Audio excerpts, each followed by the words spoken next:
今日は世界で何食べよう。どうもしょうごです。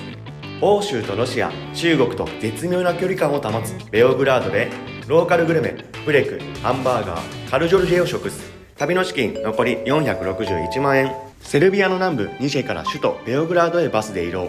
今回も街歩きをしつつ食べて飲むを繰り返してきました。これまでの旅の中でもトップクラスに面白い街だったベオグラード。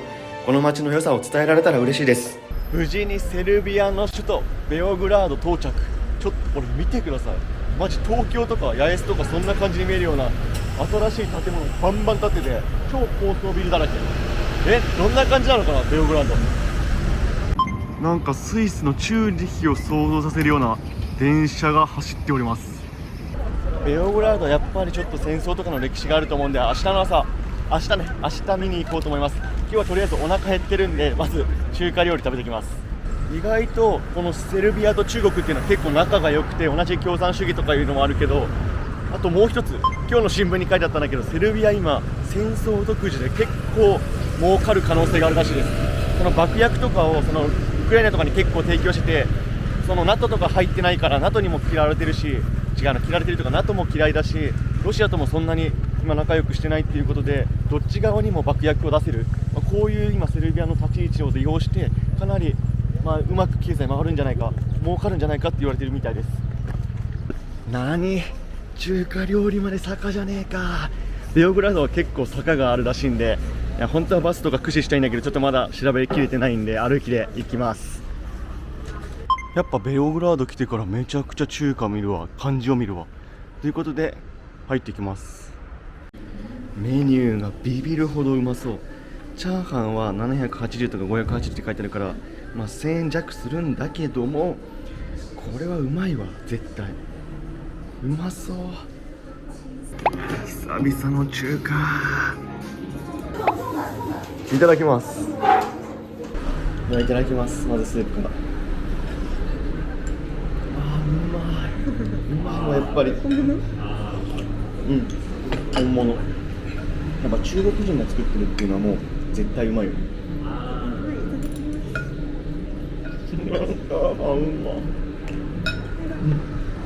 ちょっと量は少ないって不満言ったけど、久々にちゃんと本物のチャーハン。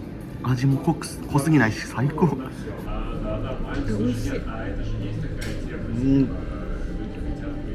イコーローうまい。ホイコーローめっちゃうまいんだけど、でもなんかね、若干スパイシーなんだよね。カレー味がするというか、こんなんだったっけホイコーロー。忘れ始めてるね。とろみがかかってるスーラータンじゃないんだけど、でもやっぱね、このお酢感じはうまいんだよね。お酢の感じが最高。めちゃくちゃうまかった。バルカン半島に入ってから中華料理とか全然なかったんで、やっぱセルビア来てこの中国とセルビアの関係がいいということで、中国人の方がいっぱいいて美味しい中華が食べれると満足ということで、今からホテルの方に向かっていこうと思います。すげえ、バルカン半島来てから初めてマクドナルドがある。マックあるって久々の感覚なんだけど、2ヶ月ぶりぐらい。バス停は激混み。バルカン半島によくあった共産主義の建物とは違って、セルビアはヨーロッパ感が強い、いい街並み。来ました。95のバス。なんかバスお金払わずに降りれたんだけど、もしかしたらセルビアはお金払わずにバス乗れるかもしれないです。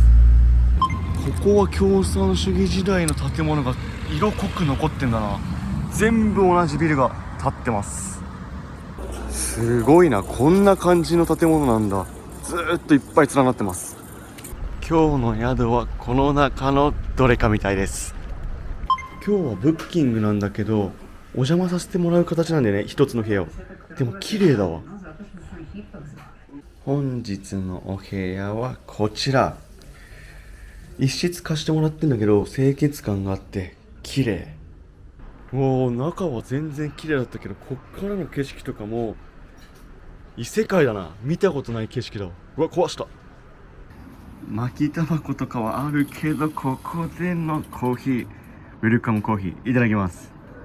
ちょっと貧しい地域なのかなと思ったけど、ここ全然貧しくなくて、あっち側見てください。 KPMG とかあるから、コンサルの大きな会社とかもここら辺にオフィスを構えてるみたい。あえて共産主義時代の建築をそのまま生かした住宅街らしいです。さっき案内された時はマジ終わった、今日の宿終わったと思ったけど、中は結構みんなリノベしてんだと思うんだよね。めちゃくちゃ綺麗だった。道路を隔てて左側は完全にソ連時代というか共産主義っぽい建物ばっかなんだけど、右側は外資系が集まるめちゃくちゃおしゃれなガラス張りというね、このコントラストが面白いかもな。ベオグラードカフェかレストランかわかんないけどおしゃれすぎだろ。圧倒的バルカン半島で一番おしゃれ。おはようございます。ベオグラード街並みが面白い。あんな感じで路面電車がこの朝6時っていう時間からずっと走ってて、市民の足として動いてんだなっていうのと、やっぱこの旧古い建物とこっち側の新しい建物のコントラストがまたいい。では一町一走りということで、今日もベオグラードの街並みを一回走ってくるんだけど、この後旧市街の方に行ってベオグラード要塞とかそういう、ここのベオグラードならではの見どころっていうのもお伝えしてきます。バルカン半島でも多く見かけたこの同じようなマンション群、共産主義時代に建てられた建物なんだけど、なんでこんな建物にしたのかなっていうのを調べてみたら、やっぱこの急激な人口増加に対してどんだけ効率よく多くの人を住まわせるかって考えた時に、シンプルイズザベストということで、こんな感じのもうそっけない感じの建物になったみたいです。さっきと雰囲気違くないですか？ここはハイアットとかあるような周辺なんで、多分だけどビジネス街なのかな。もう完全シビライゼーション。向こうに見えるのは中国銀行。セルビアと中国はかなり仲を深めていて、経済的にもかなり協調路線を走っているようです。ファーウェイでかっ。その奥にはボス、マイクロソフト。ベオグラードは2個川が流れているのが有名で、ここ今歩いているのが一つがサバ川っていうところで、向こう側にはドナウ川ってヨーロッパで一番有名なんじゃないかっていう、ドイツからマケドニア違うな、ドイツからルーマニアの方に流れている有名な川があるんだけど、このサバ川の左側、あっち側は旧市街になっていて、で右側に関してはもう大都会、今建設ラッシュみたいな感じで大きな建物がめちゃくちゃ見えます。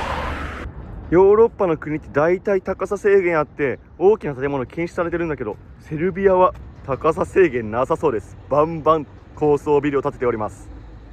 後で行く旧市街にはやっぱり教会とかベオグラード城が見えます。建物は建てただけじゃなくてちゃんと人が住んでるみたいだな。こことかお花とか飾られてるし、最上階の方は何もないから、もしかしたら住んでない人もいるかもしれないけど、意外と住居してるみたいです。セルビアの大きさはだいたい北海道と同じ大きさ。それ考えると日本ってめちゃくちゃでかい国なんだなってバルカン半島来てからなおさら感じております。宿からだいたい3キロ、20分ぐらいかけて今チケット売り場に来ました。あさってこのベオグラードからボスニアの首都サラエボまで向かうと思うんで、そのチケットを買いに行きました。チケット売り場で無事サラエボ行きのチケット購入完了。ネットで買うのとそんな変わらないかなと思ったけど、あのゲートに入るのにこのコインが必要らしくて、コイン代はネットだと取られると思うんで現地で買った方が多分安いです。めちゃくちゃ分かりづらいんだけど、バス停の後ろにこの看板があって、この看板の先にバスの1日乗車券が買えるみたいなので向かってきます。ここでデイワンチケット2つ購入。昨日無賃乗車してしまったんでちゃんと購入しました。このワンデイチケットだいたい120ディナールなんで200円ぐらい激安。あとあそこのチケット売り場現金しか使えないんで、ちゃんと現金持っていかないとちょっと時間ロスしちゃうんで、忘れないで持っていった方がいいです。帰りは疲れたので電車で帰っていこうと思います。電車もバスも両方無料らしい。初めてのバス乗車。路面電車はそっけない感じだけど綺麗に整頓されて乗りやすい。多分マジで無賃で乗ってる人いっぱいいると思うんだよね。何のチェックもないから、無賃で乗れちゃうのがいけない気がするんだよな。ということで僕が買ったんで、もうこれからは無賃乗車じゃないんで堂々と乗れるけど、何もチェックありませんでした。家の人に教えてもらった朝食屋さん。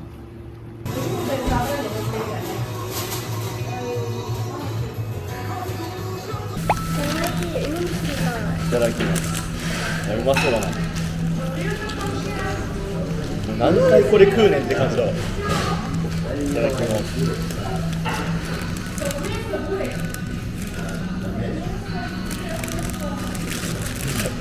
案件の中、もちもちの生地にやっぱりこのほうれん草とチーズの塩味が最高。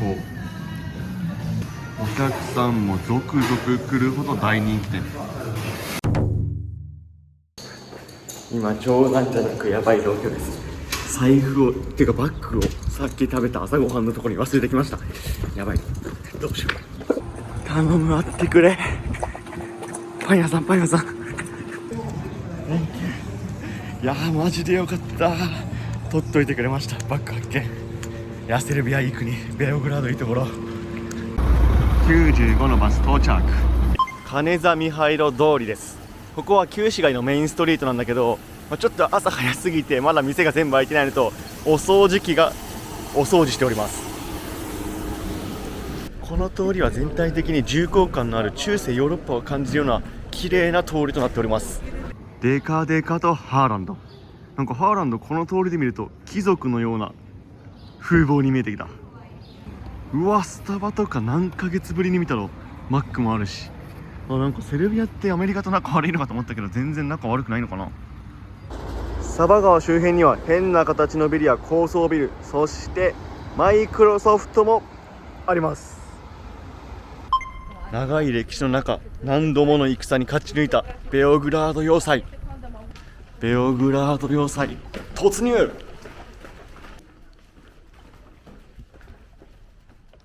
ベオグラードは面白い地形になっていて、右側がドナウ川、そして左側がサバ川という形で大きな川が2つ流れています。ドナウ川はめちゃくちゃ長くて、ドイツからブルガリアまで2860キロ、ちなみに利根川は322キロ。この要塞をめぐって繰り広げられた戦いはなんと115回。ベオグラード広場は今ではもう公園になっていて、みんな憩いの場。雰囲気がいいこの辺りでお昼ご飯を探してきます。地元民にも人気のお店。いただきます。乾杯。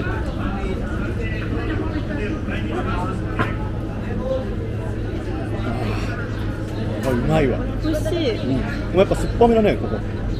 この前飲んだやつ。おお。うわ、チーズすごっ。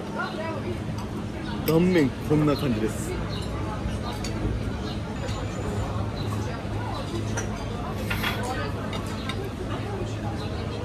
うまい。マジうまい。この肉の真ん中にチーズがドボッと入ってるんだけど、結構味の強いチーズだから肉と相まってマジでうまい。味変のためにここにあるタルタルをちょっとつけるのもマジでなおうまい。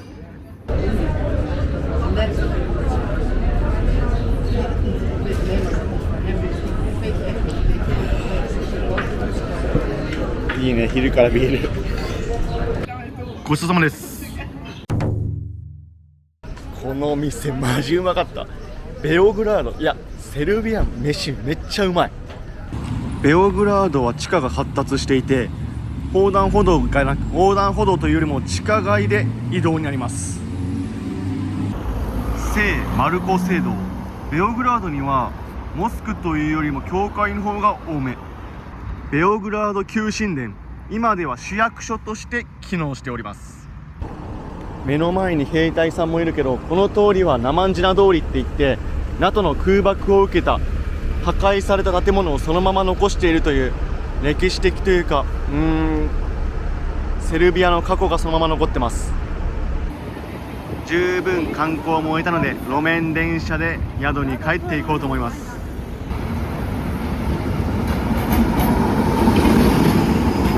この集合住宅地にあるバーで今日はユーロを見てきます。今日はドイツ対スペイン戦をこのバーで見ていこうと思います。始まるよ。始まりました。さあマジどっち勝つか。僕はスペインだと思ってるけど、どっちかな。では乾杯。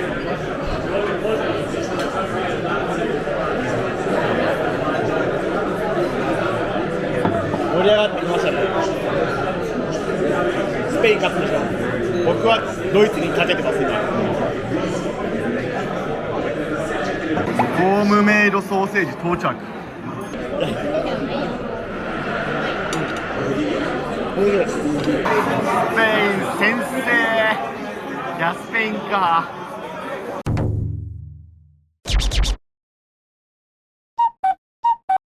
おはようございます。ベオグラード、今日も気温がいい。暑くもなく寒くもなく、しかも晴天。今から市場かな、行ってこいと思います。88番のバス到着。今日は休日土曜日ということで、家族連れもちらほら。いやそんなことないな、ヨーロッパ休日じゃなくても子供たち歩いてるか。ドナウ川には白鳥がたくさん。千葉の手賀沼のレベルじゃないな、これは。何十匹もいるわ。ドナウ川は全然綺麗じゃない。ここまで集まると若干白鳥気持ち悪い。投げた。公園より川タイプ。ゼムン市場にぎわってます。週末限定ということで今日土曜日だからやってるんだけど、地元の人がここでご飯だったり野菜だったりお花だったりを買いに来ます。やっぱさ、このバルカン半島来てからさ、トマトの色がいいよね。あ、アルメニア良くなかったか。うわめっちゃいい色してる。うわこれなんか切ってやる。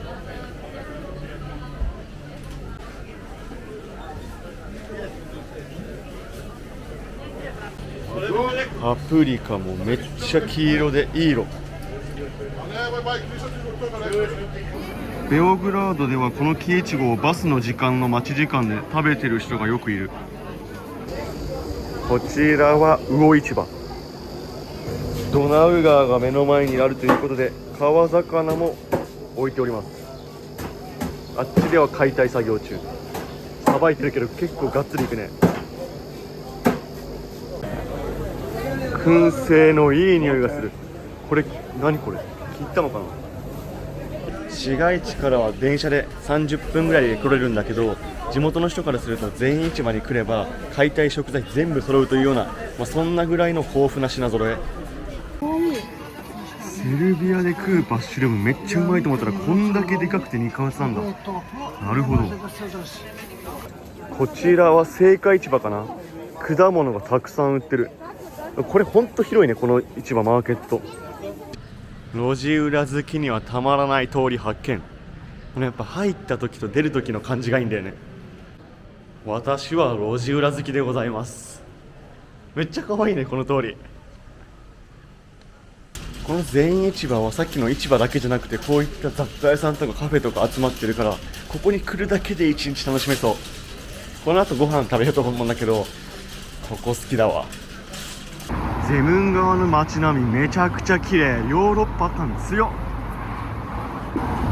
あそこの信号は砂時計型。かわいい。セルビアといえば世界一肉にこだわる国ということで、今からハンバーガーを食べてきます。17番のバス到着。地元の人に人気なハンバーガー屋さん。ポンチョベオグラードではなかなか見ない外焼き。やはり超巨大サイズ。センキュー。この肉は分厚いな。いただきます。う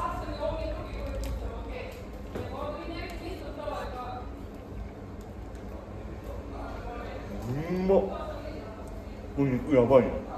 肉汁やばいな。肉汁すげえ。具材はシンプルな玉ねぎとトマトなんだけど、ハンバーグの中にぎっしりチーズ、そしてニンニク風味。このチーズ半端ないわ。もうマック食えなくなるこんなの。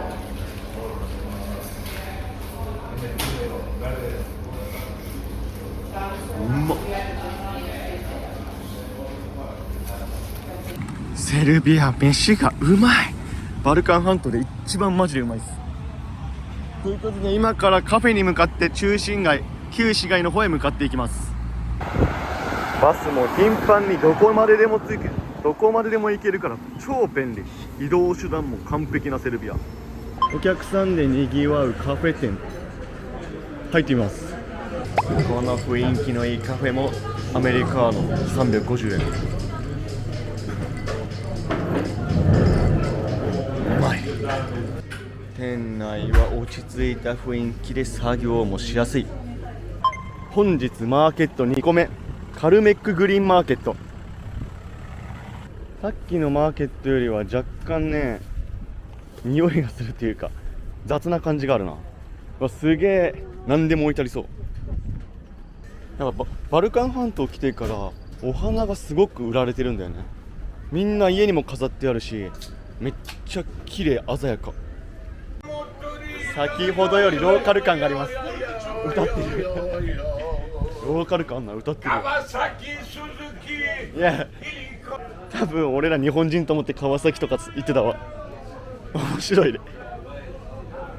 朝やってたのかな。だいぶ売り切れてんのと店舗数もちょっと少ないんで、朝のマーケットの方が全然活気あったな。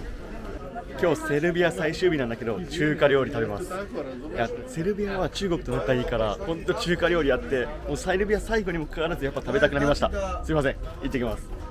結構大きめの中華料理店。店内はこんな感じ。今日はここにあるものを自分たちで選ぶスタイル。ではいただきます。うん、うん、美味しい。やっぱマッシュルームがマジでうまいね。買いたかったねあれ。色がど茶色。この餃子とかもうまいんだけど揚げ餃子で、若干ねぬるい。あったかいわけではないです。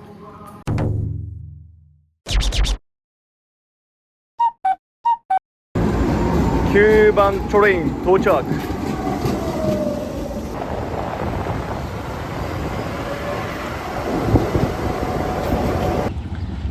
宿に帰ってきました。お疲れ様です。ただいま